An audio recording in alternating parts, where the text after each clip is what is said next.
അതുപോലെ ഒട്ടകത്തിനൊക്കെ കുറെ പേരുകളുണ്ട് അറബിക്ക്.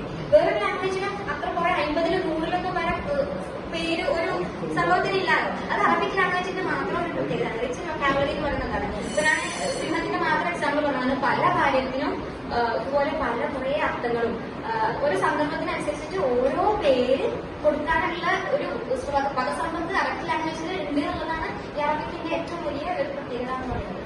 ഞാൻ right to left, right to left വലത്തിന് അർത്ഥത്താണ് അതിന്റെ സ്ക്രിപ്റ്റ് എഴുതുമ്പോൾ വരാം. അക്ഷരങ്ങളുടെ non voice poetic and rhythmic qualities. അതായത് അറബിക് സംസാരിക്കുമ്പോൾ ഒരു മ്യൂസിക്കൽ അല്ലെങ്കിൽ rhythmic melodic way of talking ആണെന്നാണ് പൊതുവെ പറയുക. നമ്മൾ പറഞ്ഞാൽ അങ്ങനെ ആവില്ല. നേറ്റീവ്സ് പറയുമ്പോൾ അതൊരു പാട്ട് കേൾക്കുന്നത് പോലെ ഒരു